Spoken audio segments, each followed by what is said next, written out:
وأشهد أن لا إله إلا الله وحده لا شريك له وأشهد أن محمدا عبده ورسوله يا أيها الذين آمنوا اتقوا الله حق تقاته ولا تموتن إلا وأنتم مسلمون يا أيها الناس اتقوا ربكم الذي خلقكم من نفس واحدة وخلق منها زوجها وبث منهما رجالا كثيرا ونساء واتقوا الله الذي تساءلون به والأرحام إن الله كان عليكم رقيبا يا أيها الذين آمنوا اتقوا الله وقولوا قولا سديدا يصلح لكم أعمالكم ويغفر لكم ذنوبكم ومن يطع الله ورسوله فقد فاز فوزا عظيما أما بعد فإن أصدق الحديث كتاب الله وخير الهدي هدي محمد صلى الله عليه وسلم وشر الأمور محدثاتها وكل محدثة بدعة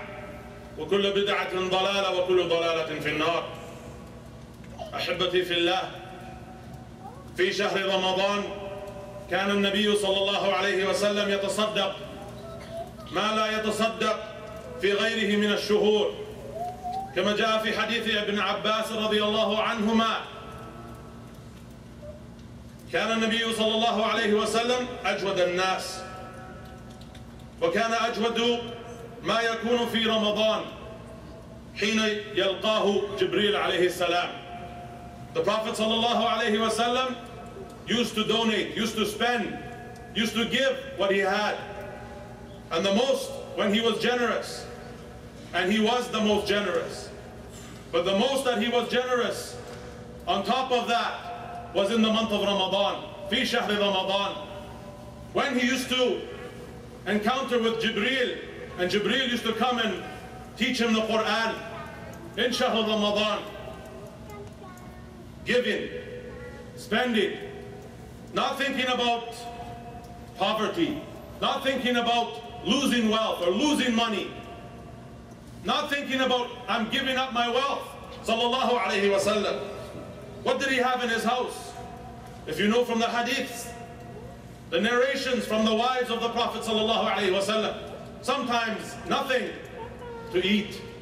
They had nothing to cook on the fire. What did they cook? They used to tie rocks on their stomachs. The Sahaba radiallahu anhu, the Prophet sallallahu alayhi wa sallam, because of the hunger, the pangs of hunger. If wealth used to come, they used to spend it. And they would compete with each other. And they would spend, and they would hurry to spend, seeking the reward from Allah Azza wa Jal. Sadaqah. Because he knew sallallahu alayhi wa sallam, alayhi afdalu salati wa salam, that they would spend it and it would not be lost. That the money that they spent, it would not be lost. One time he led the Sahaba radiallahu anhum in Salat al-Asr, the Prophet sallallahu alayhi wa sallam, and immediately after the Salah, not from his ada, not from his regular routine, but he got up and he instantly went and he took off, he left. The Sahaba radiallahu anhum, they were surprised. After when they inquired, the Prophet sallallahu alayhi wa sallam told them, Dhakart Tibran, I remembered some gold nuggets that I had in my house that was given to me. I didn't want a single night to pass except that I distribute it amongst those that need. I didn't want to leave it a single night, sallallahu alayhi wa sallam. He said, passing, and I have that in my house sitting there, except that I spend it and distribute it among those that need. Man dha alladhi yuqridu Allah, man dha alladhi yuqridu Allah qardan hasana fayudha'ifahu lahu wa lahu ajrun kareem. Who is it? Allah Azza wa Jal yaqul fi kitabihi al-azim. Who is it that will lend to Allah a goodly loan, and then Allah will increase it manifold to his credit, to the person's credit? Who is it that will lend to Allah a goodly loan, and he will also have a good reward? Al-Jannah. Aminu billahi wa rasulih. Often Allah subhanahu wa ta'ala yaqul, always throughout the Quran saying, believe in Allah and His Messenger. Believe in Allah and His Messenger. And this time, this verse, Allah subhanahu wa ta'ala is connecting it with spending for the sake of Allah Azza wa Jal. Aminu billah. Aminu billahi wa rasulihi wa anfiqu. وأنفقوا مما جعلكم مستخلفين فيه. This time, what has been placed as a trust with you. Allah subhanahu wa ta'ala, whatever He blessed you with, from wealth, possessions, what He has entrusted you with. جعلكم مستخلفين فيه. والذين آمنوا فالذين آمنوا منكم وأنفقوا لهم أجر كبير. Then they will have the ultimate reward, the great reward. When Allah Azza wa Jal promises, He will never ever break His promise, subhanahu wa ta'ala.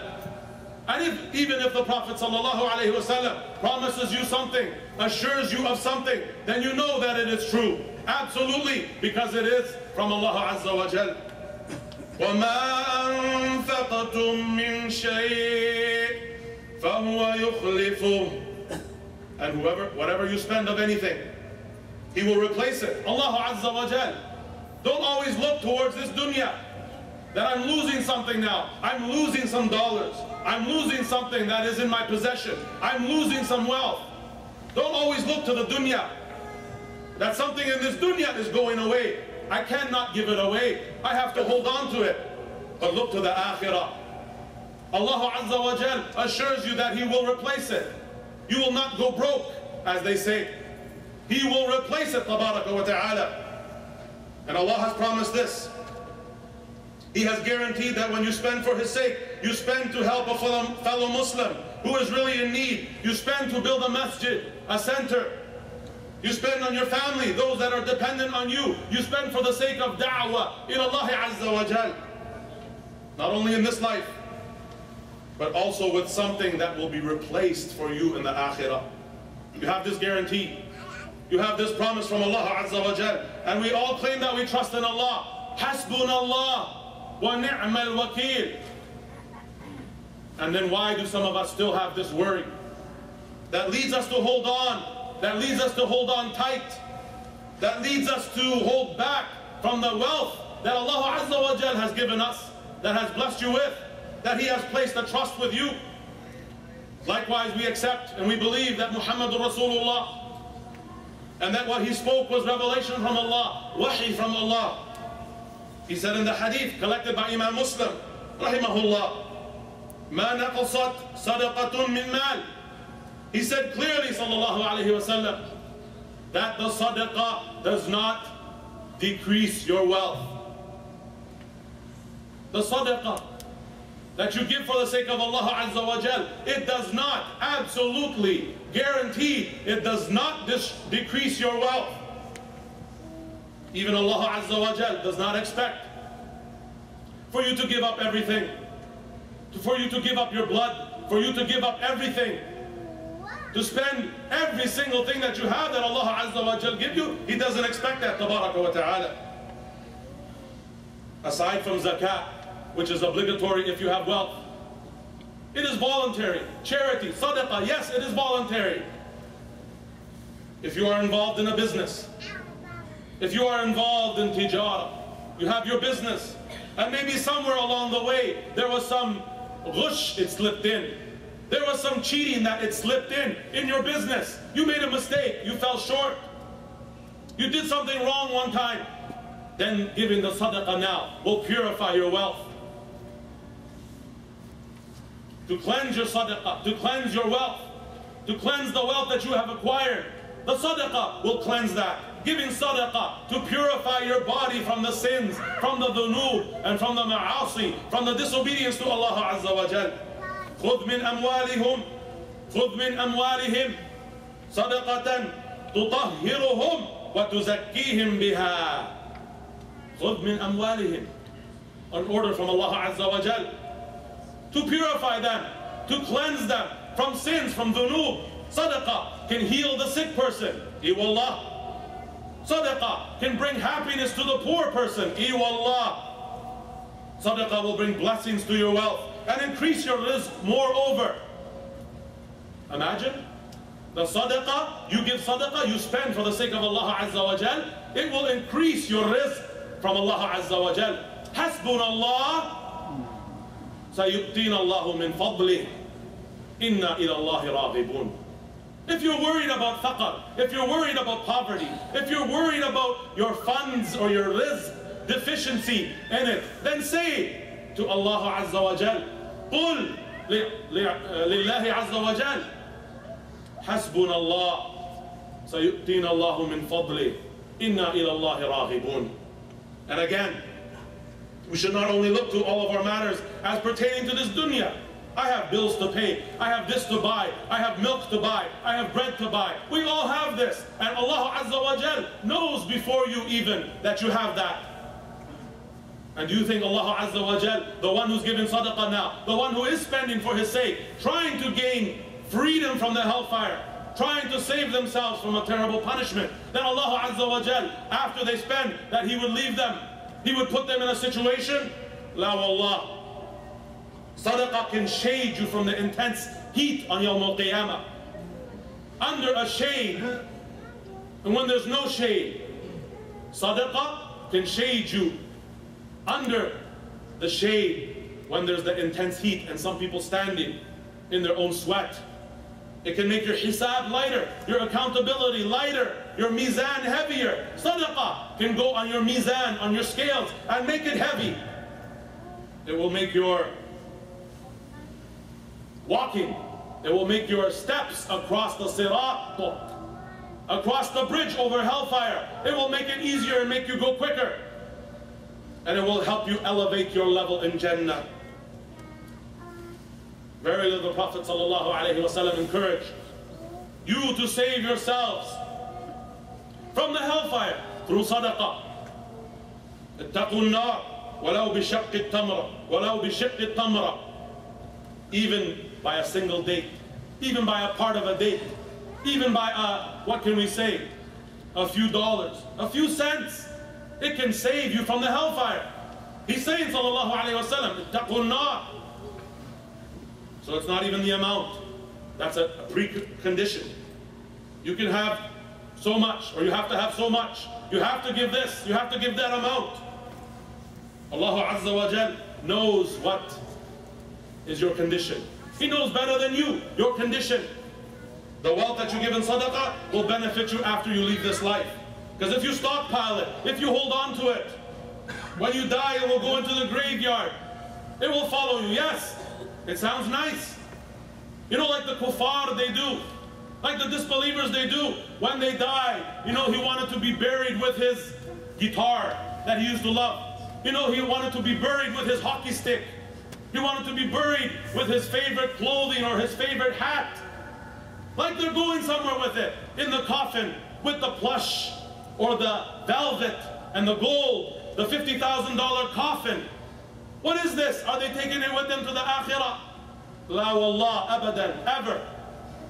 But the Muslim, what is he going to take with him? The mu'min, the believer, the one who said La ilaha illallah, Muhammadur Rasulullah, is he going to take all that he collected, all that he stockpiled? Alhaakumut takathur hatta zurtumul maqabir. How? By death.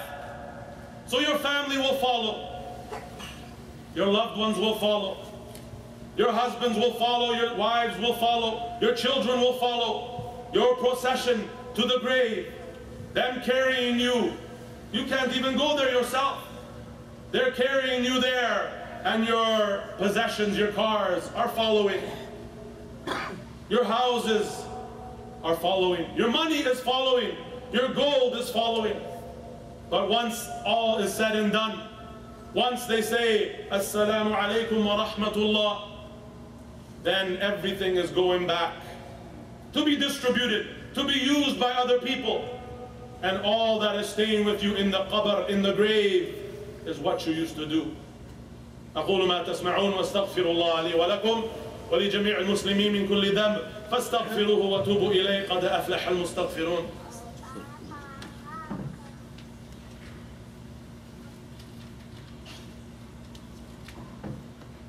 الحمد لله رب العالمين والصلاة والسلام على خير خلق الله أجمعين نبينا محمد وعلى آله وأصحابه أجمعين. Abdullah bin Mas'ud, that glorious, illustrious Sahabi of the Prophet sallallahu alaihi wasallam, he said, radiyallahu anhu, if you want a safe place, you're worried here about the thieves, you're worried here about the bank taking your money, you're worried here about the investment is not going well. Abdullah bin Mas'ud radiyallahu anhu, he said, if you want a safe place to keep your money where it will not be eaten by termites, it will not be eaten by the insects, it will not be stolen by the thieves, then give it in sadaqah. This is one of the many ways that we have to benefit ourselves in this life and in the hereafter. One of the things that the Prophet ﷺ told us to take advantage of before something is that is your wealth, before you become poor. Take advantage if you have wealth. Take advantage of it before you become poor. And they understood this, the Sahaba radiyallahu anhu. لن تنالوا البر حتى تنفقوا مما تحبون وما تنفقوا من شيء فإن الله به عليم. The Sahaba radiyallahu anhu, when they heard this, by no means shall you attain bir, righteousness, until you spend that which you love, from that which you love, and whatever good you spend, Allah knows it well. When they heard this, the Sahaba radiyallahu anhu, one, he went to get all his horses, and the other one, wanting to compete, which is from the deen, wanting to compete, سارعوا إلى مغفرة إلى الخير, to the righteousness, hurry up and haste to the righteousness, to forgiveness from Allah Azza wa Jal. When they heard this, the other one went to get all his camels. The other one, he brought and he gave his garden as a possession. Something which was really something high up in Al-Madinah at that time. But this is the idea. When they heard this, they understood this tijara with Allah Azza wa Jal, trading something, giving something because they want a better return after that. The ultimate reward. Again, we need this. This is for our own benefit. This is for us. This is to save our necks from the terrible punishment of the hellfire. Even from the adhab al-qabr, from the punishment in the grave as soon as we die. We are always looking for ways to make money. We are always looking for ways to invest. We should also be looking for ways to spend some of our wealth and to invest in the akhirah. To stock up, to pile for the akhirah, for the hereafter. Send peace and blessings upon your beloved Messenger Muhammad sallallahu alayhi wa sallam, as Allah Azza wa Jal has ordered you to do. فقال تبارك وتعالى إن الله وملائكته يصلون على النبي يا أيها الذين آمنوا صلوا عليه وسلموا تسليما. اللهم صل وسلم وبارك على عبدك ورسولك نبينا محمد. اللهم اعز الإسلام والمسلمين وأذل الشرك والمشركين والكفر والكافرين يا رب العالمين. اللهم آتنا في الدنيا حسنة وفي الآخرة حسنة وقنا عذاب النار. سبحان ربك رب العزة عما يصفون وسلام على المرسلين والحمد لله رب العالمين. أقيموا الصلاة.